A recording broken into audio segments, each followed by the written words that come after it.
Hello everyone, నేను మీ రాజీ. ఈరోజు మనం అభ్యసనం అంటే సైకాలజీలో అతి ముఖ్యమైన టాపిక్ ఏదైనా ఉందంటే లెర్నింగ్. ఆ లెర్నింగ్లో ప్రాక్టీస్ బిట్స్ ఈ చాప్టర్ అంతా కవర్ అయిపోయేలాగా నేను ప్రాక్టీస్ బిట్స్ చెప్తాను.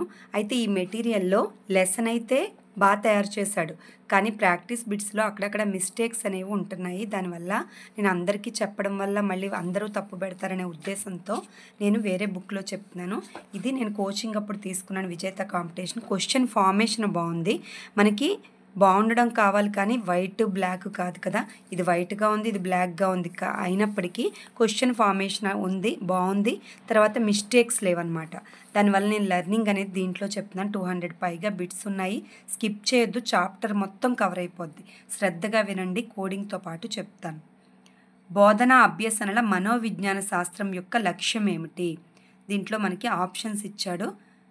ఇది పైవన్నీ ఆన్సర్ వస్తుంది. అంటే అభ్యసన ప్రక్రియ గురించి తెలియజేస్తుంది, అలాగే అభ్యసన సిద్ధాంతాలను అవగాహన చేసేలా చేస్తుంది, అభ్యసన సిద్ధాంతాల మధ్య గల తేడాలు వ్యత్యాసాలని గ్రహించేలా చేస్తుంది. అంతే కదా, ఈ చాప్టర్లో ఇవన్నీ ఉంటాయి కదా. నెక్స్ట్, ఈ క్రింది వాటిలో అభ్యసన బోధనల మనోవిజ్ఞాన శాస్త్రం యొక్క లక్ష్యం కానిదేది? అయినదేంటో చూస్తే కానిదేదో అర్థమవుద్ది. అవధానం ప్రత్యక్షం గురించి విశదీకరించడం. నెక్స్ట్, కరెక్టే అది. అభ్యసన ప్రాధాన్యతను గ్రహించడం కరెక్టే. నెక్స్ట్, అభ్యసన సిద్ధాంతాల పరిజ్ఞానాన్ని సమాజంతో అన్వయించేలా చేయడం, ఇది ఎక్కడా లేదు మనకి. తర్వాత బ్రోనర్ బోధనా సిద్ధాంతాన్ని గురించి తెలపడం, ఇది కూడా ఉంది. 4th వన్ కూడా ఉంది. మనకు వచ్చే ఆన్సర్ ఏంటంటే కానిదేదని అడిగాడు కాబట్టి 3rd వన్ ఆన్సర్ అవుతుంది. మనోవిజ్ఞాన శాస్త్రం అనగా ఏమిటి? అనగా అంటే అనువంశికత లక్షణాల పర్యవసానంగా వ్యక్తి చూపే ప్రవర్తనల శాస్త్రం అని అనొచ్చు. అలాగే పరిసరాల నుండి సంప్రాప్తించిన ఆర్జిత లక్షణాల పర్యవసానంగా వ్యక్తి చూపే ప్రవర్తన శాస్త్రం.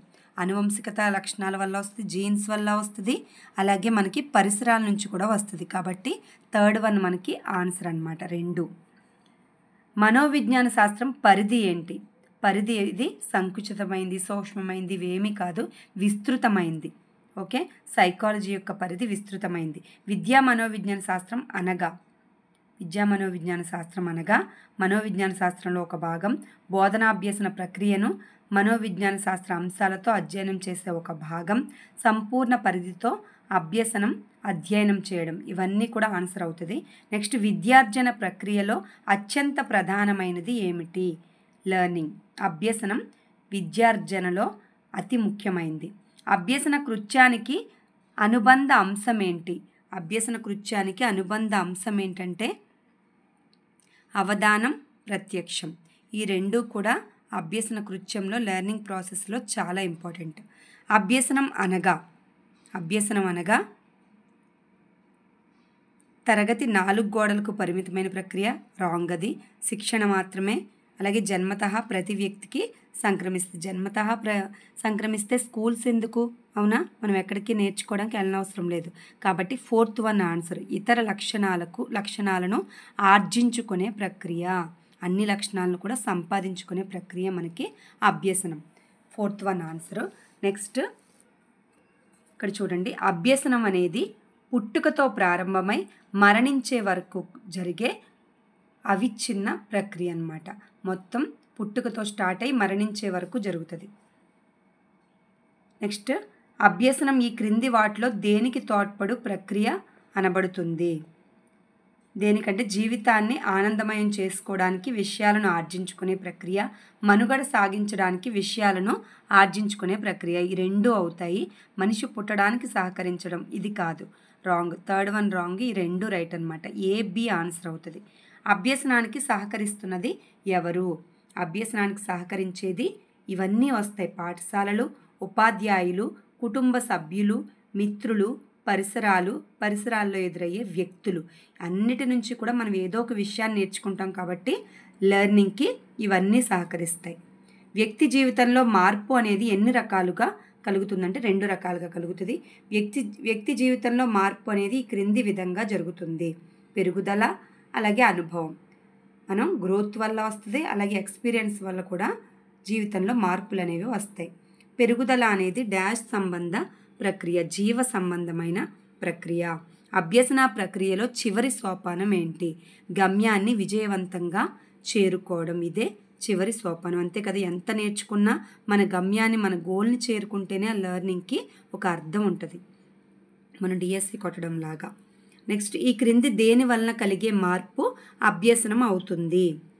అనుభవం వలన, ఎక్స్పీరియన్స్ వలన కలిగే మార్పు మనకి అభ్యసనం అవుతుంది. నృత్యం, ఈత వంటివి ఈ క్రింది దేని వలన సంభవిస్తాయి? ఎక్స్పీరియన్స్ వలన మనకి డాన్స్, అలాగే ఈత అంటే కొన్ని రోజులు, కొన్ని నెలలు నేర్చుకోవడం వల్ల, ఎక్స్పీరియన్స్ వల్ల ఇవి వస్తాయి మనకి, అంతే కదా, నైపుణ్యాలు. ఈ క్రింది వాటిలో అభ్యసన కృత్య ఫలితాలు కానివి శరీర సౌష్ఠవంలో మార్పులు మనకి అభ్యసన కృత్య ఫలితాలు కాదు. ఇవన్నీ నృత్యము, అలాగే ఈత, ఈ రెండు కూడా అభ్యసన కృత్యాలే కదా, అభ్యసనం నేర్చుకోవడం వల్లే వస్తాయి. నెక్స్ట్ వన్ వచ్చి మనకి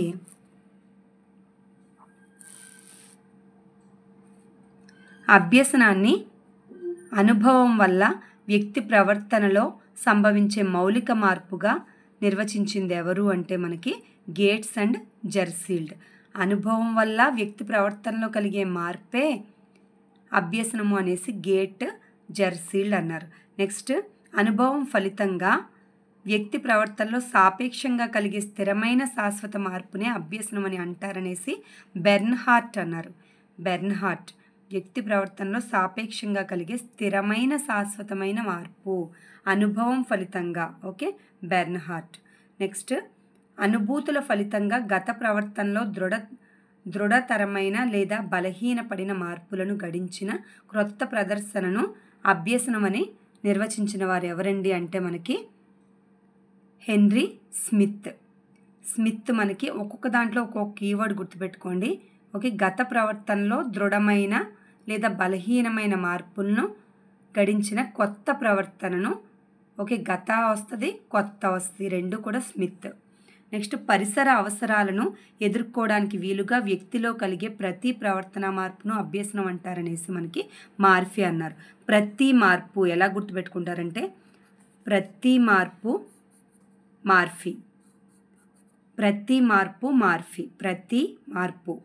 సరికొత్త ప్రవర్తనను మనలో కలిగించడం, పాత ప్రవర్తనను మరింత బలపరచడం, బలహీనపరచడం వంటివి అనుభవం వల్ల సాధ్యమని, ఆ అనుభవం వల్ల మన ప్రవర్తనలో సంభవించే మార్పునే అభ్యసనమని నిర్వచించిన వారు మనకి స్మిత్. ఇందాక కూడా వచ్చింది ఆల్రెడీ స్మిత్ కదా, ఇదిగోండి ఇక్కడ వచ్చింది. గత, కొత్త, పాత ఈ రెండు వస్తున్నాయి స్మిత్ వచ్చినప్పుడు, చూసుకోండి. ప్రేరణ, ప్రతిచర్యల మధ్య దృఢమైన బంధం ఏర్పరిచే ప్రక్రియ అభ్యసనం అని నిర్వచించిన వారు మనకి బోజ్. దృఢమైన బంధం, భోజనం చేయడం వల్లే మనకి స్ట్రాంగ్నెస్ వస్తుంది, అవునా? భోజనం, ఫుడ్, పోషకాహారం తినడం వల్లే మనకి దృఢత్వం వస్తుంది, కాబట్టి అలా గుర్తుపెట్టుకోండి. జేడి బోజ్ మనకి దృఢమైన బంధం ఏర్పరచడం వల్ల అభ్యసనం ఏర్పడుతుంది అంటున్నాడు. దృఢమైన స్ట్రాంగ్నెస్, దృఢం ఎప్పుడు వస్తుంది అంటే భోజనం తినడం వల్ల అని గుర్తుపెట్టుకోండి. ఇది మనకి ఈజీ. నెక్స్ట్, విషయ జ్ఞానాన్ని పెంచే ప్రక్రియ, సర్దుబాటు చర్య, అనుభవం ద్వారా ఏర్పడే ప్రవర్తన మార్పును అభ్యసనం అని నిర్వచించిన వారు క్రో అండ్ క్రో, కాకుల్లాగా. ఇది చెప్పింది ఎవరు అంటే క్రో చెప్పారు. ఏం చెప్పారంటే విషయ జ్ఞానాన్ని పెంచే ప్రక్రియ, సర్దుబాటు చర్య, అనుభవం ద్వారా ఏర్పడే ప్రవర్తన మార్పు, ఇవన్నీ కూడా మనకి క్రో చెప్పారు. సర్దుబాటు చేసుకోండి అనేసి కాకుల్లాగా ఒకరి తర్వాత ఒకరు సర్దుబాటు చేసుకోమని వచ్చేస్తారనేసి గుర్తుపెట్టుకోండి. సర్దుబాటు చూసేసరికి మనకి కాకులు గుర్తు రావాలి. నెక్స్ట్, అభ్యసన ప్రక్రియలో గల సోపానాల సంఖ్య ఏంటండి అంటే 4. నెక్స్ట్, అభ్యసన ప్రక్రియలో మొదటి సోపానం ప్రేరణ కలిగించడం, అంతే కదా, సంసిద్ధతే ఫస్ట్, ప్రేరణ కలిగించడమే, మోటివేషనే మనకి లెర్నింగ్కి ఫస్ట్ మెట్టు. అభ్యసన ప్రక్రియలో ప్రేరణ కలగడం తరువాత గల సోపానం లక్ష్యాన్ని స్థిరపరచుకోవడం. మనం ఏం చెప్తున్నామో అది స్టాండర్డ్ చేసుకోవడం, లక్ష్యాన్ని స్థిరపరచుకోవడం సెకండ్ స్టెప్. లక్ష్యాన్ని సాధించడానికి ఎదురైన అవరోధాలను అధిగమించి సర్దుబాటు చేసుకోవడం అనేది అభ్యసన సోపానాల్లో ఎన్నో సోపానం అంటే 3వ సోపానం. వరుసగా వచ్చే చూడండి, ఫస్ట్ ప్రేరణ, తర్వాత లక్ష్యాన్ని మనం ఏం చెప్తున్నామో అది స్టాండర్డ్ చేసుకోవడం, తర్వాత అందులో ఎదురైన సమస్యలని సర్దుబాటు చేసుకోవడం, థర్డ్ వన్. అభ్యసన చక్కగా సమర్థవంతంగా సాగేందుకు ఉపకరించే ప్రధాన అంశం ఏదండి అంటే ఇవన్నీ అభ్యసనం చేసే వ్యక్తి, అభ్యసన విషయం అంటే కంటెంట్, అలాగే అభ్యసన సన్నివేశం అక్కడ కలిగించే సన్నివేశం, ఇవన్నీ కూడా అభ్యసన చక్కగా జరగడానికి అవసరం. అభ్యసనం చేసే వ్యక్తికి ఉండకూడని లక్షణం ఏది ఉండకూడదు? ఇందులో మానసిక ఒత్తిడులు అనేవి ఉండకూడదు.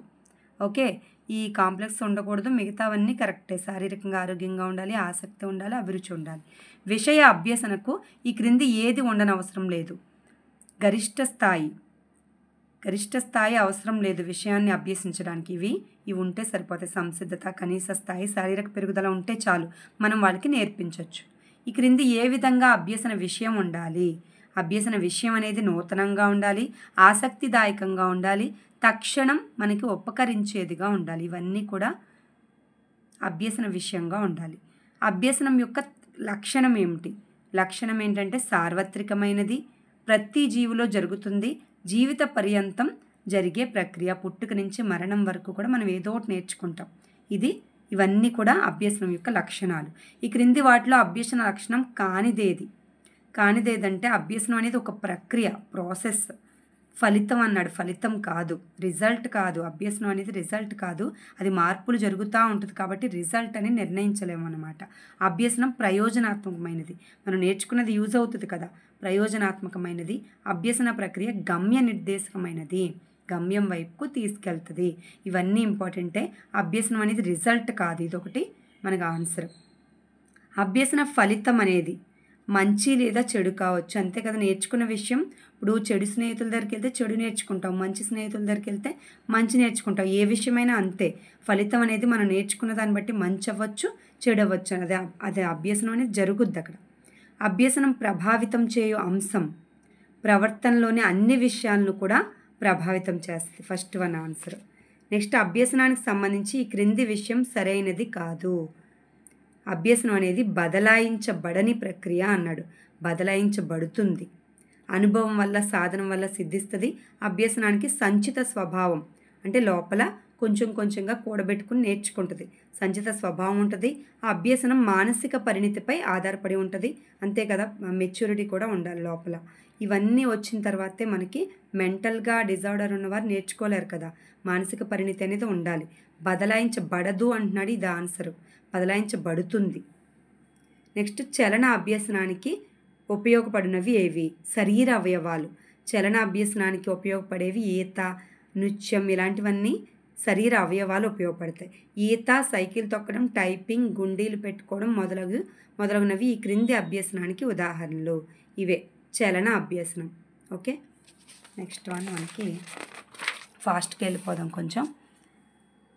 శిశువు వస్తువును చూసి పోల్చుకొని ఆ వస్తువుకు పేరు పెట్టి తెలపడం అనేది ఏ అభ్యసనం అంటే శాబ్దిక అభ్యసనం. ఎప్పుడు పేరు పెట్టి పిలవడం అని వచ్చింది అంటే, పేరు వచ్చింది అంటే మనకి శాబ్దిక అభ్యసనం అని అర్థం. నెక్స్ట్ వన్ వచ్చి మనకి రెండు అంశాల మధ్య, సన్నివేశాల మధ్య భేదాన్ని గుర్తించడం అనేది ఈ క్రింది అభ్యసనానికి చెందింది. రెండు అంశాల మధ్య, సన్నివేశాల మధ్య భేదాన్ని గుర్తించడం ఎప్పుడు కూడా భేదం, విచక్షణ. మనకి విచక్షణ ఉంటే మాత్రమే తేడాలను కనుక్కోగలం. నెక్స్ట్ విచక్షణ అభ్యసనానికి ఉదాహరణ కారు, జీప్కి మధ్య గల భేదం అని వస్తుంది కదా. విచక్షణ అభ్యసనం అనగానే భేదం, అలాగే తేడాలు.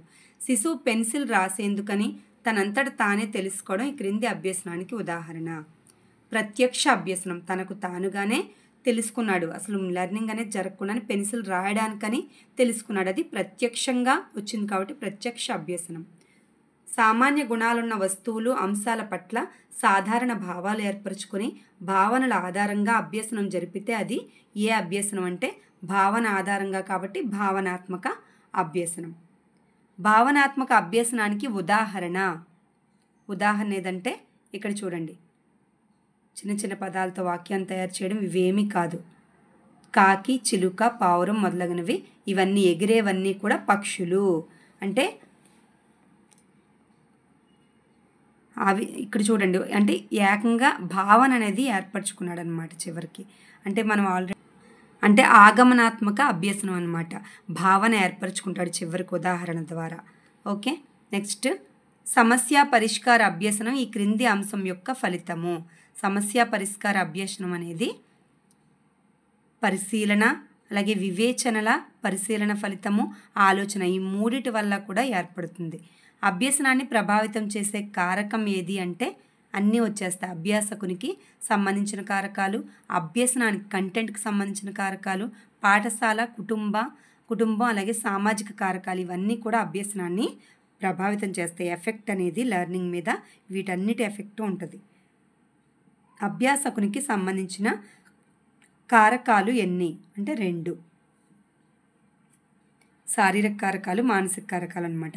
ఇక క్రింది వాటిలో అభ్యాసకునికి సంబంధించిన కారకాలు ఏవి అంటే శారీరక సంబంధమైనవి ఇప్పుడు చెప్పాం కదా, మానసిక సంబంధమైనవి. AB answer. నెక్స్ట్ వన్ వచ్చి ఈ క్రింది వాటిలో శారీరక సంబంధ కారకం కానిదేది? శరీర సంబంధమైనది కానిదేది అంటే వయస్సు, పరిణితి, అలసట ఇవన్నీ కూడా శరీరానికి సంబంధించినవే. సంసిద్ధత ఇది మాత్రం మనసుకు సంబంధించింది కాబట్టి శారీరక సంబంధ కారకం కానిదేదంటే మనకి 4th ఆన్సర్ వస్తుంది. అలసట ఎన్ని రకాలుగా సంభవిస్తుంది అంటే 3 రకాలట. ఈ క్రింది వాటిలో ఏ రకంగా అలసట కలుగుతుంది? శారీరక అలసట, మానసిక అలసట, కండరాల అలసట ఈ 3 కూడా ఆన్సరే. పైవన్నీ ఆన్సర్.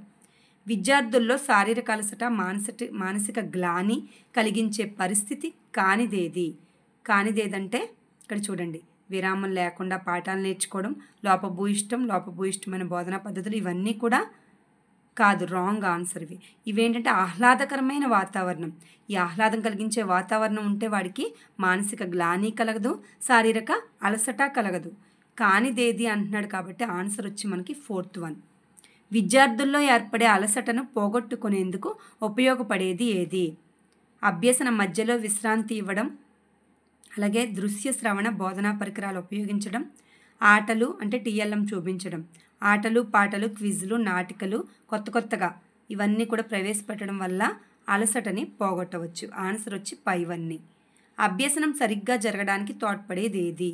ఇక్కడ చూడండి, పొగాకు, మత్తు పదార్థాలు, టీ ఇచ్చాడు, జోగ్గని, పౌష్టికాహారం.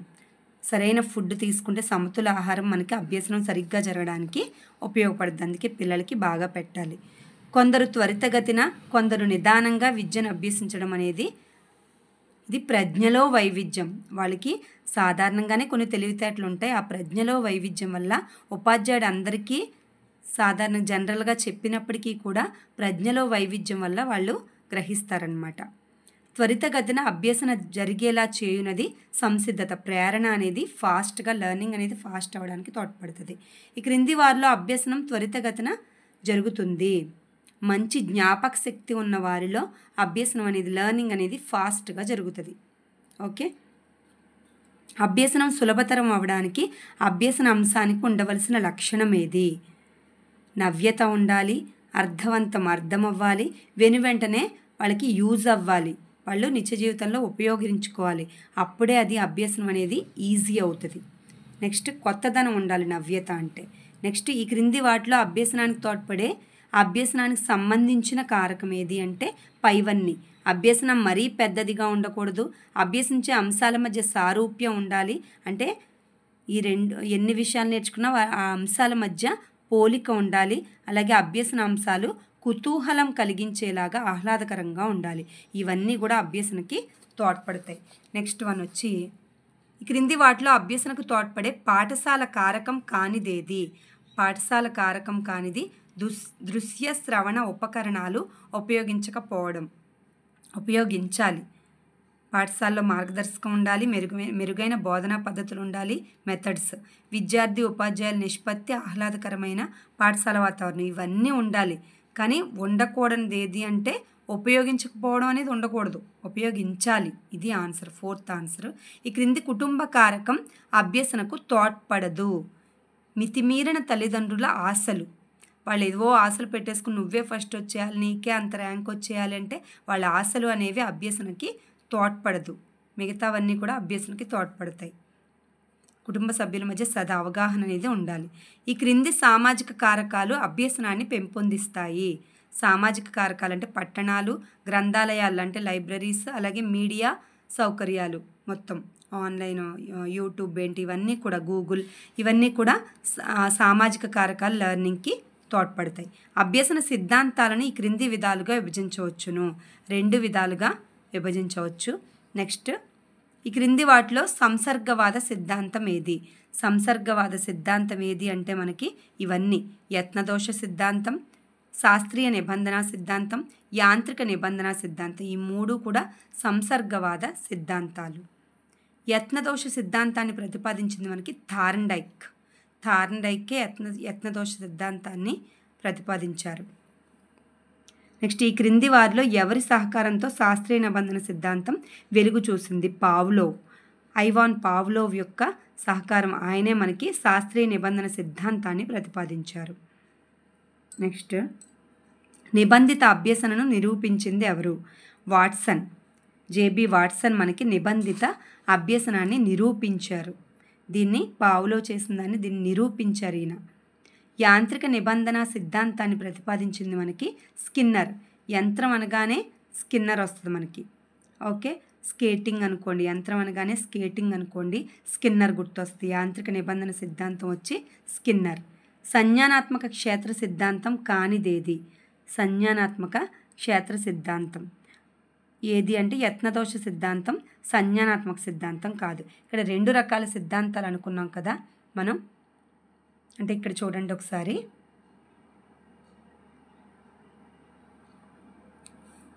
యత్నదోష సిద్ధాంతం అంటే సంసర్గవాద సిద్ధాంతాలను ఉన్నాయి. సంసర్గవాదం రెండు రకాల వాదాలు అన్నమాట. సంసర్గవాదం, సంజ్ఞానాత్మక వాదం.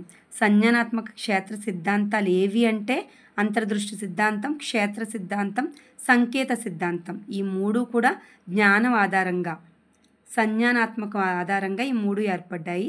యత్నదోషం అనేది ఇక్కడ సంసర్గవాదంలో ఉంది. ఇదిగోండి ఆ రెండు రకాల సిద్ధాంతాలు. లెవిన్ ప్రతిపాదించిన సిద్ధాంతం ఏది అంటే క్షేత్ర సిద్ధాంతం. లెవిన్ మనకి క్షేత్ర సిద్ధాంతం. నెక్స్ట్, సంకేత సిద్ధాంతాన్ని ప్రతిపాదించింది టోల్మన్. సంకేత సిద్ధాంతం టోల్మన్. టోల్ గేట్ దగ్గర సిగ్నల్ ఇస్తారు మనకి డబ్బులు కట్టమని. ఓకే, టోల్ గేట్ అని గుర్తుపెట్టుకోండి. మనకి టోల్ గేట్ అనుకుంటే ఇది గుర్తొచ్చేస్తుంది. సంకేత సిద్ధాంతం టోల్మన్. సంకేతం ఇస్తారు, సిగ్నల్ ఇస్తారు, ఆపుతారు. నెక్స్ట్, సంసర్గవాదం లేదా సంధానవాదం అనే సమకాలీన మనస్తత్వ శాస్త్ర దర్శన విశిష్ట కృషిగా ఈ క్రింది సిద్ధాంతాన్ని తెలపవచ్చు. యత్నదోష సిద్ధాంతం. వీడియో లెంతీ అవుతుందని అనుకోవద్దు, మొత్తం చాప్టర్ కవర్ అయిపోద్ది. ఒక్కసారి చూడండి అన్ని. ఈ క్రింది సిద్ధాంతాన్ని ఉద్దీపన ప్రతిస్పందన సిద్ధాంతం అని అంటారు. ఉద్దీపన ప్రతిస్పందన వచ్చే సిద్ధాంతం ఏదండి అంటే యత్నదోష సిద్ధాంతం. ఫస్ట్ ఉద్దీపన ఇస్తారు, ప్రతిస్పందన వస్తుంది, రెస్పాన్స్ వస్తుంది. యత్నదోష సిద్ధాంతం ప్రకారం ఈ క్రింది వాటి మధ్య బంధం ఏర్పడుతుంది. ఉద్దీపన ప్రతిస్పందనల మధ్య ఇప్పుడు చెప్పుకున్నాం కదా, బంధం అనేది, బాండింగ్ అనేది ఏర్పడుతుంది. థార్న్డైక్ యత్నదోష విధానంలో ఈ క్రింది జంతువులపై ప్రయోగం చేశాడు. పిల్లి మీద థార్న్డైక్ పిల్లి మీద ప్రయోగం చేశాడు. థార్న్డైక్ యత్నదోష సిద్ధాంతం ప్రకారం ఈ అంశం సరి అయినది. పైవన్నీ సరి అయినవే. కొత్త విషయం నేర్చుకోవడం ఒక్కసారిగా కష్టసాధ్యము, అంతే కదా, వెంటనే నేర్చుకోలేరు. కొత్త విషయాలు నేర్చుకోవడానికి 4-5 ప్రయత్నాలు, యత్నాలు అంటే ప్రయత్నాలు చేయాలి. యత్నాల సంఖ్య పెరిగే కొద్దీ దోషాల సంఖ్య తగ్గి అభ్యసనంలో పట్టు సాధించవచ్చు. అంతే కదా, మనం ఓడిపోయామంటే దాంట్లో మిస్టేక్స్ ఏంటో గ్రహిస్తే మళ్ళీ సెకండ్ టైము మిస్టేక్స్ తగ్గుతాయి. అలాగ మనం గోల్ని చేరుకోగలుగుతాం. యత్నాల సంఖ్య పెరిగే కొద్దీ కూడా దాంట్లో దోషాల సంఖ్య తగ్గి అభ్యసనం అనేది పట్టు సాధించవచ్చు. ఇది యత్నదోష సిద్ధాంతం. థార్న్డైక్ పిల్లి మీద ప్రయోగాలు చేశాడు ఆయన. యత్నదోష పద్ధతి ద్వారా అభ్యసించే వాటిలో ఈ క్రింది కృత్యం కలదు. సైకిల్ తొక్కడం, ఈత, ఏదైనా క్రీడలో నైపుణ్యం, ఇవన్నీ కూడా యత్నదోష పద్ధతిలోనే జరుగుతాయి. పైవన్నీ ఆన్సర్. థార్న్డైక్ పేర్కొన్న అభ్యసన నియమం కానిది. థార్న్డైక్ యొక్క నియమాలు ఏంటంటే ఈ 3: సంసిద్ధత నియమం, అభ్యసన నియమం, ఫలిత నియమం. సారూప్య నియమం అయితే ఇతంది కాదు. ఇది ఆన్సర్. సంసిద్ధత నియమం ప్రకారం కావాల్సింది ఏది అంటే అవసరమైనంత స్థాయిలో శారీరక పెరుగుదల ఉండాలి, అవసరమైనంత స్థాయిలో మానసిక పరిపక్వత కూడా ఉండాలి. ఈ రెండు ఉంటేనే సంసిద్ధత నియమం ప్రకారం జరుగుతుంది, అభ్యసనం జరుగుద్ది. అభ్యాస నియమంలో ఇమిడి ఉన్న నియమం ఏది అంటే 2 AB. నవ్యత్వ సూత్రం ఉండాలి, తరచుదన సూత్రం కూడా ఉండాలి. ఈ క్రింది వాటిలో దేనివలన ఉద్దీపన ప్రతిస్పందన మధ్య సంధాన బలం పెరుగుతుంది? సంతృప్తిని కలిగించే ప్రతిఫలాల వల్ల, సంతృప్తిని కలిగించే రిజల్ట్ వల్ల మనకి ఉద్దీపన ప్రతిస్పందనల మధ్య సంధాన బలం అనేది పెరుగుతుంది.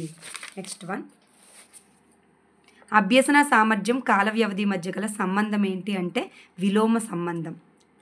Efficiency of learning factor proportional to time ఫ్యాక్టర్ను తెలుపు నియమం ఏది అంటే కాల వ్యవధి నియమం. ఇక్కడ టైం ఉంది కదా, కాల వ్యవధి నియమం. క్రింది వాటిలో ప్రేరణ కారకం కానిదేది అంటే కాల వ్యవధి. కుటుంబ సభ్యులు ఇచ్చే బహుమతి, ఇవన్నీ కూడా ఉపాధ్యాయుడు ఇచ్చే దండన, ఇవన్నీ కూడా ప్రేరణ కారకమే. కానీ కాల వ్యవధి ఒకటే ప్రేరణ కారకం కాదు. అనువంశికత అంశాలు వృక్ష జంతు శాస్త్రాల్లో త్వరితంగా అభ్యసించవచ్చు అనేది ఈ క్రింది నియమానికి ఉదాహరణ. సారూప్య నియమము. షాజహాన్ అనగానే తాజ్మహల్ స్మృతి పదంలో కదలడం ఈ క్రింది సూత్రానికి ఉదాహరణ. సామీప్యత నియమం అంటే ఒకటి చెప్తే మనకి ఒకటి మనం కోడింగ్ ద్వారా నేర్చుకుంటున్నాం చూడండి. షాజహాన్ చెప్పగానే తాజ్మహల్ గుర్తురావడం అనేది సామీప్యత నియమం. ఈ క్రింది ఏ నియమం ప్రకారం నేర్చుకునే అంశానికి సంబంధించిన సన్నిహిత విషయాలను కలిపి బోధిస్తే అభ్యసన సమర్థవంతం అవుతుంది అంటే సంబంధిత నియమం. సంబంధిత నియమం అంటే నేర్చుకునే అంశాల మధ్య సంబంధం కలిగించి నేర్పించడం అన్నమాట. నెక్స్ట్, ఈ క్రింది ఏ నియమం ప్రకారం మొత్తం విషయాన్ని అర్థవంతమైన భాగాలుగా విభజించి బోధించడం అనేది జరుగుతుందంటే పాక్షిక చర్య నియమం వల్ల విషయాన్ని అర్థవంతమైన భాగాలుగా విభజించి, పాక్షిక అంటే కొంచెం కొంచెం నేర్పిస్తారనమాట. పలకపై దిద్దడానికి రాసిన అక్షరాలను దిద్ది అభ్యసించడానికి బదులు పలకకు ఉన్న పూసలతో ఆడటం అనేది ఈ క్రింది నియమానికి ఉదాహరణ. బహుళ ప్రతిస్పందన. ప్రతిస్పందన అనేది దిద్దడం రాలేదు, రెస్పాన్స్ రాలేదు, ఇక్కడ పూసలతో ఏదోటి ఆట ఆడుకుంటున్నాడు అనమాట. ఇక్కడ దిద్దడం అనేది జరగలేదు. ఇది బహుళ ప్రతిస్పందన సూత్రం. బహుళ ప్రతిస్పందనల వలన అభ్యసనం ఏమవుద్ది? సన్నగిల్లుతుంది, అంతే కదా, తగ్గిపోద్ది. ఆటలాడుకున్నాడు అనుకోండి, లెర్నింగ్ అనేది అక్కడ జరగదు. ఇవాన్ పావ్లోవ్ ప్రతిపాదించిన సిద్ధాంతం ఏదంటే మనకి శాస్త్రీయ నిబంధనం.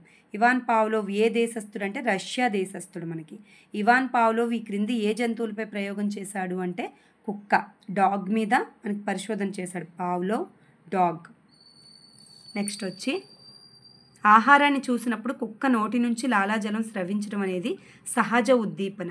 సహజంగా ఆహారాన్ని చూసినప్పుడు దాని నోటి నుంచి నీరులాగా లాలాజలం వస్తుంది. ఆహారాన్ని చూసిన కుక్క నోటి నుంచి లాలాజలం స్రవించడం అనేది సహజ ప్రతిస్పందన. గంట మోగించి శబ్దం చేసి దానితో పాటు ఆహారం పెట్టినప్పుడు కుక్క లాలాజలం స్రవిస్తుంది. ఇందులో అసహజ ఉద్దీపన ఏదంటే గంట శబ్దం. ఇక్కడ సహజ ఉద్దీపన అంటే ఆహారాన్ని చూడగానే లాలాజలం రావడం. అసహజ ఉద్దీపన అంటే గంట శబ్దానికి కూడా, అంటే ఆహారం పెట్టే ముందు గంట కొడతాడని అది గ్రహించింది కాబట్టి గంట శబ్దానికి కూడా లాలాజలం రావడం అనేది అసహజ ఉద్దీపన.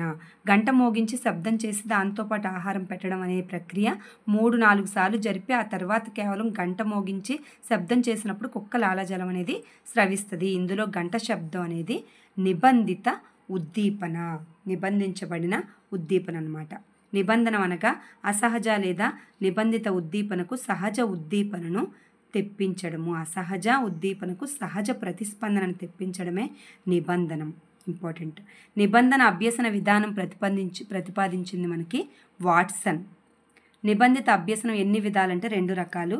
సహజ ఉద్దీపన ముందుగా సమకూర్చి తరువాత అసహజ నిబంధిత ఉద్దీపనను పరిచయం చేసి ఒకే విధమైన అభ్యస్త ప్రతిస్పందన ద్వారా అభ్యసనం జరిగితే దానిని ఏమంటారంటే పురోగమన నిబంధనము. నెక్స్ట్, పురోగమన నిబంధనానికి ఉదాహరణ పావ్లోవ్ యొక్క ప్రయోగం. మందకొడి నిబంధనానికి ఉదాహరణ వాట్సన్ ఆల్బర్ట్ చేసిన ప్రయోగం. ఇది మందకొడిది, ఇది పురోగమన నిబంధన ఏదంటే పావ్లోవ్ది. నెక్స్ట్, నిబంధిత అభ్యసనం సమర్థవంతంగా జరగాలంటే సహజ అసహజ ఉద్దీపన మధ్య ఉండవలసిన కాల వ్యవధి అనేది తక్కువగా ఉండాలి. అప్పుడే అక్కడ అభ్యసనం అనేది జరుగుతుంది. నిబంధన అభ్యసనం ఎన్ని రకాలు? 2 రకాలు. పావ్లోవ్ వాట్సన్ ప్రయోగాలు ఏ రకమైన నిబంధన అభ్యసనానికి ఉదాహరణలు అంటే సకారాత్మక నిబంధనం. వీళ్ళిద్దరూ చేసిన ప్రయోగాలు సకారాత్మక నిబంధనానికి ఉదాహరణ. చీకట్లో మాత్రమే సంచరించే బొద్దింక చీకటి ప్రాంతానికి వెళ్ళగానే అతి స్వల్పంగా షాక్ కొట్టేటట్లు చేస్తే కొద్ది కాలానికి చీకట్లో సంచరించడం మానేస్తుంది. ఇది ఏ రకమైన నిబంధన అంటే నకారాత్మక నిబంధన. అంటే చీకట్లో ఇక సంచరించడం మానేస్తా అంటే ఆ అలవాటుని తప్పించడం మనం నకారాత్మక నిబంధన అంటాం. నెక్స్ట్ నిబంధిత అభ్యసనంలో అసహజ ఉద్దీపన లక్షణాలు ఒకే విధమైనవి అయితే అభ్యసనం చేసే వ్యక్తి ఉన్నత స్థాయి అభ్యసనం జరుపుతాడంటే ఉద్దీపన సామాన్యీకరణం చేస్తాడు ఇక్కడ. నిబంధిత అభ్యసనంలో అసహజ ఉద్దీపన లక్షణాలు ఒకే విధమైనవైతే అభ్యసనం చేసే వ్యక్తి ఉద్దీపన సామాన్యీకరణం చేసి ఉన్నత స్థాయి అభ్యసనం జరుపుతాడు. నెక్స్ట్ కొంచెం ఇంపార్టెంట్ ఏంటని చెప్పుకుందాం. డీకండిషనింగ్ అనగా ఏంటంటే నిబంధిత ప్రతిస్పందనను తొలగించడం. దీన్ని తొలగిస్తే మనం దాన్ని డీకండిషనింగ్ అంటాం. నెక్స్ట్ వన్, నిబంధిత ప్రతిస్పందన శాశ్వతత్వంకు సంబంధించిన అంశం కానిదేది అంటే విద్యావిషయక ప్రాధాన్యం. ఇది కాదు, ఇవి అసలైనవి. ప్రయోగ విలుప్తీకరణం, పునర్బలనం, అయత్న సిద్ధ స్వాత్యం ఈ మూడు కూడా నిబంధిత ప్రతిస్పందన శాశ్వతత్వానికి కారణాలు. నెక్స్ట్, ప్రయోగ విలుప్తీకరణం జరగడానికి కారణం ఏంటి అంటే సహజ ప్రేరణ సమకూర్చడం. సహజ ప్రేరణ కలిగించడమే ప్రయోగ విలుప్తీకరణానికి కారణం. నిబంధిత ప్రతిస్పందన బలవత్తరంగా ఉండడానికి చేయవలసింది ఏది అంటే సహజ ప్రేరణనిచ్చి పునర్బలనం చేయాలి. అప్పుడే బలంగా జరుగుతుంది. అది ప్రతిస్పందన అనేది బలవత్తరంగా వస్తుంది. కార్యసాధక నిబంధన సిద్ధాంతాన్ని ప్రతిపాదించింది మనకి స్కిన్నర్. ఇందాక అనుకున్నాం కదా, కార్యసాధక నిబంధనము స్కిన్నర్, సాధక స్కిన్నర్.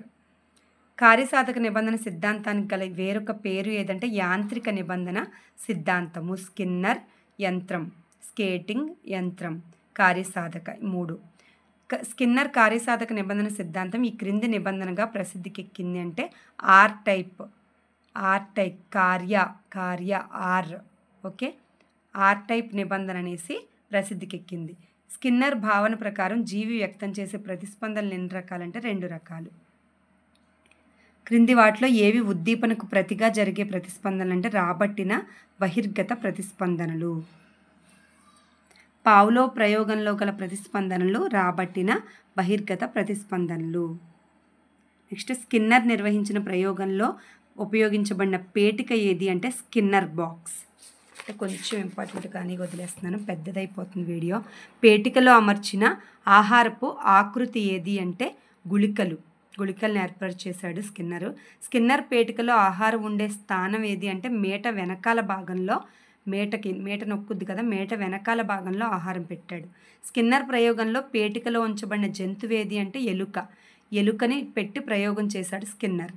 స్కిన్నర్ బాక్స్లో ఉంచిన ఎలుక ముందుగా ఏ విధంగా ఉంటుంది అంటే స్తబ్దంగా, ముందు అసలు కదలకుండా ఉంటుంది. ఫస్ట్ స్కిన్నర్ బాక్స్లో ఉంచిన ఎలుక ఈ క్రింది ఏ విధంగా మేటను నొక్కుద్ది అంటే అటు ఇటు తిరుగుతూ చేసే ప్రయత్నంలో మేట నొక్కబడుతుంది అనమాట. జస్ట్ నొక్కాలని అనుకోదు, అటు ఇటు తిరిగేటప్పుడు కాలుతో నొక్కేబడుద్ది అనమాట ప్రెజర్ వల్ల. స్కిన్నర్ ప్రయోగంలో నిబంధిత ఉద్దీపన ఏది అంటే మేట. ఉద్దీపన ఇక్కడ మేట. స్కిన్నర్ ప్రయోగంలో నిబంధిత ప్రతిస్పందన ఏది అంటే మేటని నొక్కడం. స్కిన్నర్ ప్రయోగంలో నిబంధిత ప్రేరణ ఏది అంటే ఆహారం, ఫుడ్ పెట్టడం. స్కిన్నర్ ప్రయోగంలో నిర్నిబంధిత ప్రతిచర్య ఏది అంటే ఆహారాన్ని తినడము. బోధనలో ఒక వినూత్న పద్ధతి అయిన కార్యక్రమ అభ్యసనం, బోధనా యంత్రం మొదలగునవి ఈ క్రింది సిద్ధాంతం ఆధారంగా అభివృద్ధి చేయబడ్డాయి. కార్యసాధక నిబంధన సిద్ధాంతం ఆధారంగానే మనకి కార్యక్రమయుత అభ్యసనం అనేది జరగబడిందంటే ఇది చాలా ఇంపార్టెంట్. కార్యక్రమయుత అభ్యసనం అనేది ఏ సిద్ధాంతం ఆధారంగా ఏర్పడిందంటే కార్యసాధక నిబంధన. ఇంపార్టెంట్. శాస్త్రీయ నిబంధనని ఈ క్రింది రకమైన నిబంధన అని కూడా అంటారు. S type. శాస్త్రీయ నిబంధన అనేమో ఎస్ టైప్, కార్యసాధననేమో ఆర్ అనుకున్నాం కదా, ఆర్ టైప్. ఉద్దీపన ప్రధానమైన నిబంధన ఏది అంటే మనకి శాస్త్రీయ నిబంధన. ఉద్దీపనే ప్రధానమైంది అక్కడ. కార్యసాధక నిబంధన ఈ క్రింది ఏ సూత్రంపై ఆధారపడి ఉంది అంటే థార్న్డైక్ ప్రతిపాదించిన ఫలిత నియమం మీద ఆధారపడి ఉంది కార్యసాధక నిబంధన. సంజ్ఞానాత్మకవాదులు ప్రతిపాదించిన అభ్యసన పద్ధతి ఏది అంటే అంతర్దృష్టి అభ్యసన సిద్ధాంతాన్ని సంజ్ఞానాత్మకవాదులు ప్రతిపాదించారు. నెక్స్ట్, సంజ్ఞానాత్మక వాదాన్ని గెస్టాల్ట్ వాదం అన్న సంజ్ఞానాత్మక వాదం అన్న ఒకటే. గెస్టాల్ట్ వాదాన్ని ప్రతిపాదించిన శాస్త్రజ్ఞులు ఎవరు అంటే ఇలా ముగ్గురు: Wertheimer, Koffka, Kohler. Wertheimer, Koffka, Kohler Gestalt వాదులు. గెస్టాల్ట్ వాదుల భావన ప్రకారం ఈ క్రింది వాటిలో సరి అయినది ఏది అంటే విడివిడి భాగాల జ్ఞానం కంటే కూడా ఆ అంశాన్ని మొత్తంగా అధ్యయనం చేస్తేనే సమగ్ర జ్ఞానం వస్తుంది. ఇది గెస్టాల్ట్ వాదం. అంటే మొత్తంగా, గెస్టాల్ట్ అంటే ఏకంగా నేర్చుకోవడం. అంతర్దృష్టి అభ్యసన సిద్ధాంతాన్ని ప్రతిపాదించింది మనకి కోహిలర్. నెక్స్ట్, అభ్యసన అనేక యత్నాలు దోషాల వల్ల కాకుండా ఒక ఉదుటున మెదడులో మెరుపులా జనించే పరిష్కార మార్గం అని తెలిపింది మనకి అంతర్దృష్టి అభ్యసన సిద్ధాంతం. మెరుపులాగా లోపల ఉద్భవించిన ఆలోచనే అభ్యసన అనేసి మనకి అంతర్దృష్టి అభ్యసనం తెలుపుతుంది కోహిలర్ మనకి. థార్న్డైక్ నిర్వహించిన ప్రయోగంలో ఉన్న దోషాలను గమనించిన కోహిలర్ చేసిన విమర్శ ఏది అంటే సమస్య కఠినత్వ స్థాయి, అంశాల పరిజ్ఞానం అనేది లేదనేసి చెప్పాడనమాట. అంశాల సమన్వయ అవకాశాలేమి, ఈ మూడు కూడా విమర్శలు అనేసి, దోషాలు అనేసి థార్న్డైక్ ప్రయోగాన్ని కోహిలర్ విమర్శించాడనమాట. మనిషి తర్వాత తెలివైన జంతువుగా ఈ క్రింది జంతువును పరిగణించవచ్చు. చింపాంజీ. మనిషి తర్వాత ఎవరైనా తెలివైన వాళ్ళు ఉన్నారో అంటే చింపాంజీ అనమాట. కోహిలర్ ఈ క్రింది జంతువుపై ప్రయోగం చేసి అంతర్దృష్టి అభ్యసన సిద్ధాంతాన్ని ప్రతిపాదించారు. చింపాంజీ. కోహిలర్ మనకి తెలివైన చింపాంజీ మీద ప్రయోగం చేసి అంతర్దృష్టి అభ్యసన సిద్ధాంతాన్ని ప్రతిపాదించాడు. నెక్స్ట్, కోహిలర్ జరిపిన ప్రయోగంలో ఉపయోగించిన చింపాంజీ పేరు ఏదంటే సుల్తానా. అంతర్దృష్టి అభ్యసన సిద్ధాంతం ప్రకారం అభ్యసనం ఈ క్రింది విధంగా జరుగుతుంది. మెదడులో మెరుపులా జనించిన పరిష్కార మార్గం వల్ల అభ్యసనం అనేది జరుగుద్ది. సమస్యకు పరిష్కారం లభించిన ఆర్కిమెడిస్ యురేకా అని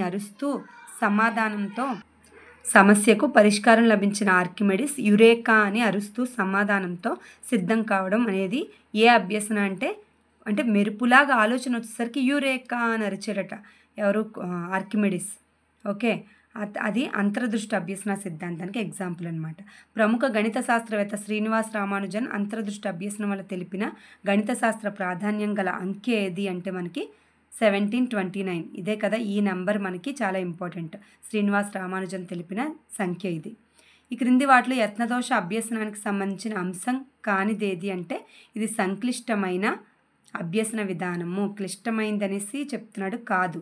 అభ్యసన క్రమంగా నెమ్మదిగా కొనసాగుతుంది. చలన కౌశలాలు నేర్చుకోవడానికి ఇది బాగా సైక్లింగ్, ఈత ఇవన్నీ కూడా నేర్చుకోవడానికి యత్నదోషం అనేది ఉపయోగపడుతుంది. నిర్దిష్ట భాగాలను అభ్యసించడం సాధ్యమవుతుంది. ఈ మూడు కూడా కరెక్ట్. ఇది కానిదేది అన్నాడు కాబట్టి పైద ఆన్సర్, ఫస్ట్ వన్. అంతర్దృష్టి అభ్యసనంలో విద్యార్థి క్రింది విధానంలో సమస్య పరిష్కారాన్ని సాధిస్తాడు. అంతర్దృష్టి అభ్యసనంలో చేయడం ద్వారా అభ్యసనాన్ని కొనసాగిస్తాడు. ఈ క్రింది ఏ అభ్యసనంలో అనుకరించడం ద్వారా అభ్యసనం జరుగుతుంది? అనుకరణ అనేది పరిశీలన అభ్యసనం, ఇమిటేషన్ అనేది పరిశీలన అభ్యసనంలో జరుగుతుంది. ఈ క్రింది ఏ అభ్యసనాన్ని నమూనా అభ్యసనం అని కూడా అంటారు? నమూనా అభ్యసనం అంటే పరిశీలన అభ్యసనాన్నే నమూనాల కింద, మోడల్స్ కింద తీసుకుంటారు వాళ్ళని. ఇమిటేషన్ అనేది వాళ్ళని మోడల్గా తీసుకుంటారు కదా, దాన్ని నమూనా అభ్యసనం అంటారు. ఇంపార్టెంట్, గుర్తుపెట్టుకోండి. అనుకరణ ద్వారా అభ్యసన జరగాలంటే కావలసిన అంశం అనేది మనకి నవ్యత గల వింతైన ప్రవర్తన తీరు, అంతే కదా. అక్కడ కొత్తగా ఉంటేనే మనం పరిశీలిస్తాము, ఇమిటేషన్ చేస్తాం. నిశిత పరిశీలన, చూసే వ్యక్తికి నిశితమైన పరిశీలన ఉండాలి. ఈ రెండు కూడా అనుకరణ అభ్యసనానికి కారణాలు. పరిశీలన అభ్యసనంలో తోడ్పడే ముఖ్య అంశం ఏదంటే అనుకరణ, అవధానం, ధారణ, ఈ మూడు ఉండాలి. నెక్స్ట్, బండూరా సూచించిన ప్రకారం పరిశీలన అభ్యసనంలో గల 4 సోపానాలు ఏవి అంటే ప్రేరణ, ధారణ, నిష్పాదనం, ఆర్జించే ప్రక్రియ. ఈ 4 సోపానాలే బండూరా. పరిశీలన అభ్యసనాన్ని ప్రతిపాదించింది బండూరా, ఆల్బర్ట్ బండూరా.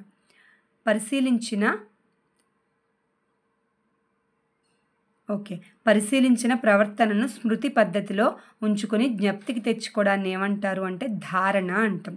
స్మృతి పద్ధతిలో ఉంచుకొని కొంచెమైనా లోపల ఉంచుకోవడాన్ని మనం ధారణ అంటాం.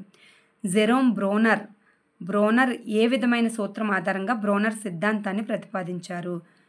ఏ అంశం మూల సూత్రాలైనా ఏ వయసులో వారికైనా ఏదో ఒక రూపంలో బోధించవచ్చు. ఏటినైనా సరే ఏ వయసులో వారికైనా ఏదో ఒక రకంగా బోధించవచ్చు అనేసి మనకి బ్రోనర్ చెప్పారు. బ్రోనర్ సిద్ధాంతంలో గల లక్షణం ఏది అంటే పైవన్నీ. అభ్యసన సరళంగాను అన్వేషణాత్మకంగా ఉండాలి. ప్రాథమిక కీలక భావనలు సులభ రీతిలో విద్యార్థికి పరిచయం కావాలి. అభ్యాసకునికి అభ్యసన ప్రక్రియలో ఎక్కువ స్వేచ్ఛ ఇవ్వాలి. ఈ 3 కూడా బ్రోనర్ సిద్ధాంతంలో గల లక్షణాలు. ఇంపార్టెంట్.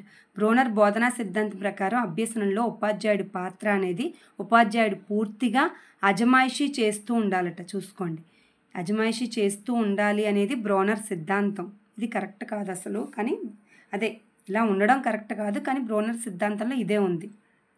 బ్రోనర్ ఈ కింది వాటిలో ఏ ప్రేరణలకు అధిక ప్రాధాన్యం ఇచ్చాడు? అంతర్గత ప్రేరణలకు ప్రాధాన్యం ఇచ్చాడు. నెక్స్ట్, బ్రోనర్ తెలిపిన ఆవిష్కరణ అభ్యసనంలో గల అంశమేది? ఆవిష్కరణ అభ్యసనంలో గల అంశం ఏదంటే అభ్యసన అంశాలను వరుస క్రమంలో అమర్చి విద్యార్థి సొంతంగా విషయ జ్ఞానాన్ని పొందేటట్లు చేయాలి అనేది బ్రోనర్ యొక్క ఆవిష్కరణ అభ్యసనంలో గల అంశం అన్నమాట. తనే స్వయంగా నేర్చుకునేలా చేయాలి. బ్రోనర్ అభిప్రాయం ప్రకారం ఆటపాటలకు ప్రాధాన్యం కూడా ఇవ్వాలి. బ్రోనర్ ప్రకారం బ్రోనర్ చేసిన సూచనలో లేని అంశం ఏదంటే అవసరమైనప్పుడు విద్యార్థులను దండించాలి. దండన అనేది బ్రోనర్ సూచనల్లో లేదు, మిగతా ఉన్నాయన్నమాట. విద్యార్థుల పట్ల కరుణ ఉండాలి, ప్రోత్సాహకాలు అందించాలి, ఇవన్నీ కూడా ఉన్నాయి, కానీ దండన లేదు బ్రోనర్ దాంట్లో. నూతనంగా ఒక విషయాన్ని అభ్యసించినప్పుడు గతంలో నేర్చుకున్న అంశాల ప్రభావం ఉంటుందన్న భావనే మనకు అభ్యసన బదలాయింపు లేదా శిక్షణ బదలాయింపు అంటాం. ఇది ఇంపార్టెంట్. అభ్యసన బదలాయింపు అనేది ఎన్ని రకాలు అంటే 3 రకాలు చూద్దాము. అంటే అనుకూల, ప్రతికూల, శూన్య 3 బదలాయింపులు ఉంటాయి. ఒక కృత్యంలో పొందిన పరిజ్ఞానం తరువాత అభ్యసించే కృత్యంపై ఏ విధమైన ప్రభావం చూపనట్లయితే దాన్ని ఏమంటారు అంటే మనం శూన్య బదలాయింపు అంటాం. ప్రభావం అనేది ఉండదు అక్కడ, మనం శూన్య బదలాయింపు అంటాం. ఏం జరగలేదు బదలాయింపు. గతంలో అభ్యసించిన విషయాలు నూతన విషయాలు అభ్యసించడంలో పడినట్లయితే దానిని మనం అనుకూల బదలాయింపు అంటాం. యూజ్ అయింది, ముందు నేర్చుకున్న విషయాలు తర్వాత నేర్చుకోవడంలో యూజ్ అయితే దాన్ని మనం అనుకూల బదలాయింపు అంటాం. గతంలో అభ్యసించిన విషయం నూతన విషయానికి అడ్డంకిగా మారితే మనం ప్రతికూల బదలాయింపు, నెగిటివ్ అన్నమాట. ఈ క్రింది ఏ అంశాల మధ్య శూన్య బదలాయింపు కలదు అంటే సంస్కృత భాషా ప్రావీణ్యం, కంప్యూటర్ నేర్చుకోవడం. ఈ రెండింటికి సంబంధమే లేదు కాబట్టి ఇక్కడ బదలాయింపు అనేది, ట్రాన్స్ఫర్ అనేది అభ్యసనంలో ఉండదు. ఈ క్రింది వాటిలో ప్రతికూల బదలాయింపుకు సంబంధం గలది ఏది? షటిల్ కాక్ ఆటలో ప్రావీణ్యం ఉన్నవాడు బాల్ బ్యాడ్మింటన్ నేర్చుకోవడం కష్టం. ఇది వేరు పూర్తిగా, ఇది రివర్స్. కాబట్టి ఇక్కడ ప్రతికూల బదలాయింపు వస్తుంది, అనుకూల అసలు రాదు. నెక్స్ట్, అభ్యసన బదలాయింపు సిద్ధాంతాలు ఎన్ని రకాలంటే 4 రకాలు. Third one answer. సమరూప అంశాల సిద్ధాంతాన్ని ప్రతిపాదించింది మనకి థార్న్డైక్. సమరూప సిద్ధాంతాన్ని ప్రతిపాదించింది థార్న్డైక్.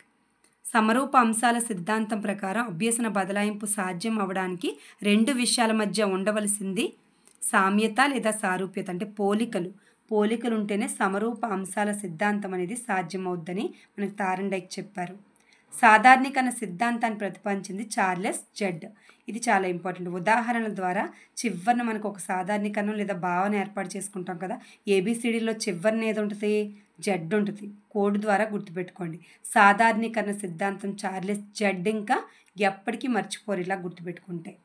ఒక విషయంలోని సాధారణ నియమాన్ని ఆకలింపు చేసుకొని ఆ విషయ పరిజ్ఞానాన్ని మరొక విషయంలో విజయవంతంగా బదలాయింపు చేసుకున్నటకు తెలిపే సిద్ధాంతం ఏది అంటే మనకి సాధారణీకరణ సిద్ధాంతము.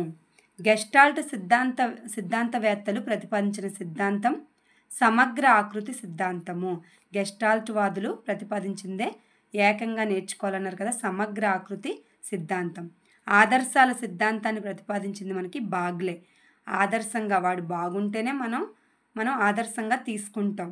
ఓకే, ఆ విషయం బాగుంటేనే ఆదర్శంగా తీసుకుంటాం. బాగ్లే బాగుంటేనే ఆదర్శంగా తీసుకుంటాము, గుర్తుంటుంది మనకి. ఆదర్శం బాగ్లే. అభ్యసన రేఖాపటంలో ఎక్స్ అక్షంపై తీసుకునే అంశం ఏది అంటే కాలం, టైంని తీసుకుంటాము.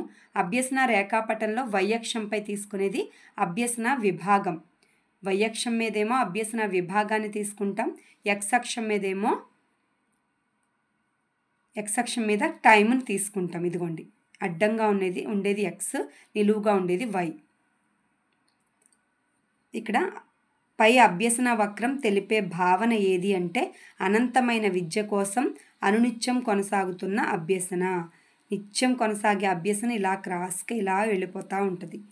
పాఠశాలలకు ఎన్నో వారాలు, ఎన్నో నెలలు, ఎన్నో సంవత్సరాలు పంపినప్పటికీ అభ్యసన ఏమీ జరగకపోతే ఈ విధమైన అభ్యసన రేఖను సూచిస్తుంది. అభ్యసన ఏమీ జరగకపోతే చూడండి, ఫ్లాట్గా ప్లెయిన్గా ఇలా వెళ్ళిపోతుంది. అభ్యసన జరగలేని దాన్ని ఈ గ్రాఫ్ ద్వారా సూచిస్తాం. గ్రాఫ్లు కూడా ఇంపార్టెంట్. నెక్స్ట్ ఇక్కడ అభ్యసన వక్రరేఖలు అన్నమాట ఇవన్నీ. ఈ క్రింది అభ్యసన రేఖ రేఖాపటాన్ని సాధ్యమైనదిగా భావించవచ్చు. అభ్యసన రేఖ రేఖాపటాన్ని సాధ్యమైనదిగా భావించవచ్చు అంటే ఇది రేఖాపటం అంటే ఇది కరెక్ట్గా వేశారనమాట. ఇది పై అభ్యసన రేఖలో ఏ భాగం సూచించేది ఏది? దేన్ని సూచిస్తుంది? త్వరిత ప్రగతి స్థితి. ఇక్కడ త్వరిత ప్రగతి స్థితి. బి భాగం దేన్ని సూచిస్తుంది అంటే తక్కువ ప్రగతి స్థితి. కొంచెమే జరిగింది చూడండి, తక్కువ ప్రగతి స్థితి రెండోది. సి భాగం ఇక్కడ అభ్యసన రేఖాచిత్రంలో పీఠభూమి దశ ఏది అంటే సి. ఇక్కడ ఫ్లాట్గా ఉంది చూడండి, ఫ్లాట్గా ఉంటే ఇక్కడ అభ్యసనం జరగలేదని అర్థం, పీఠభూమి దశ. నెక్స్ట్ అభ్యసనం కొంత జరిగి ఫ్లాట్గా వెళ్ళిపోతే అది పీఠభూమి దశ. నెక్స్ట్ ఈ క్రింది వాటిలో వేటిని విషయం పట్ల కేంద్రీకృతం చేయడాన్ని అవధానం అంటారు? మనసును జ్ఞానేంద్రియాలను కూడా విషయం పట్ల కేంద్రీకృతం చేయడాన్నే అవధానం అంటాం. జ్ఞానేంద్రియాలని మనసుని కూడా. అవధానంలో గల ముఖ్య అంశం ఏదంటే అవధాన క్షేత్రము, అవధాన కేంద్రము రెండు ఇంపార్టెంటే. Third one answer. తరగతి గది బయట మనకు కనిపించే మేరకు ఉన్న బాహ్య వాతావరణాన్ని ఏమంటారంటే అవధాన క్షేత్రము అంటాం. ఈ క్రింది వాటిలో అవధాన కేంద్రం ఏది అంటే మనస్సు కేంద్రీకరించబడిన అంశాన్ని మనం అవధాన కేంద్రం అంటాం. నెక్స్ట్ ఏంటంటే అవధానాన్ని ప్రభావితం చేసే అంశం ఏదంటే అవధాన కారకాలు. నెక్స్ట్ అవధానానికి సహకరించే ముఖ్యమైన బాహ్యకారకం ఏది అంటే ఆకారం, తీవ్రత, మార్పు. ఇవన్నీ కూడా అవధానానికి సహకరించే కారకాలు. ఈ క్రింది వాటిలో అవధాన బాహ్యకారకం కానిదేది అంటే ఆవశ్యకత అనేది బాహ్యకారకం కాదు. కొత్తదనం, పునరుక్తి, కదలిక ఇవన్నీ కూడా బాహ్యకారకాలు. ఇది అంతర్కారకం ఏదో. వైవిధ్యం అనేది ఈ క్రింది కారకానికి చెందిన అవధాన కారకం. బాహ్యకారకం. వైవిధ్యం కూడా బాహ్యకారకం. ఈ క్రింది వాటిలో అవధాన అంతర్గత కారకం ఏమిటి అంటే అంతర్గత కారకం అనేది ఇవన్నీ ఆవశ్యకత, ఇదిగోండి ఆవశ్యకత, వాత్సల్యం, అలవాటు ఇవన్నీ కూడా అంతర్గత ఇన్నర్గా ఉండే కారకాలు, ఫ్యాక్టర్స్. క్రింది వాటిలో అవధాన అంతర్గత కారకం కానిదేది అంటే పునరుక్తి, చిత్తవృత్తి, వైఖరి, అభిరుచి ఇవన్నీ కూడా లోపలుండే అంతర్గత కారకాలు. పునరుక్తి మళ్ళీ మళ్ళీ చేయడం అనేది ఇక్కడ అంతర్గత కారకం కాదు. అవధాన నిష్పత్తి అనగా లిప్త కాలంలో అంటే మనం రెప్పపాటు కాలంలో అవధానం చేయగల అంశాన్నే మనం అవధాన విస్తృతి అంటాం. రెప్పపాటు కాలంలో మనం దేని మీద అయితే అటెన్షన్ పే చేయగలమో దాన్నే మనం అవధాన విస్తృతి అంటాం. విస్తృతి ఐ స్పాన్ అంటాం కదా అది. ఈ క్రింది వాటిలో సరి అయినది అవధాన విభజన అనేది సాధ్యం కాదు. ప్రత్యక్షం అనేది ఈ క్రింది అంశాల సముదాయము. అవధానం మరియు యోచన అంటే ఆలోచనల మొత్తమే మనం ప్రత్యక్షం అంటాం. కొన్ని ఉద్దీపనలను అవిరళంగా అమరిస్తే ప్రత్యక్ష వ్యవస్థాపనం జరుగుతుందని తెలిపే నియమం ఏదంటే సాంతత్య నియమము. అవిరళ లేక సాంతత్య నియమాన్ని సూచించే పటం ఏది అంటే ఇక్కడ ఇది సాంతత్య నియమం, అవిరళ నియమాన్ని సూచించేది ప్లస్లా ఉంది కదా ఇదంట. అయిపోతుంది, ఇంకా లాస్ట్లో ఉన్నాము.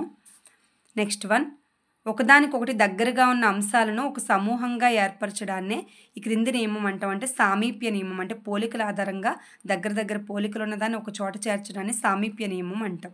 ఇక్కడ చూడండి, దీనిలో ఇమిడి ఉన్న నియమం ఏది అంటే మనకి సామీప్య నియమము.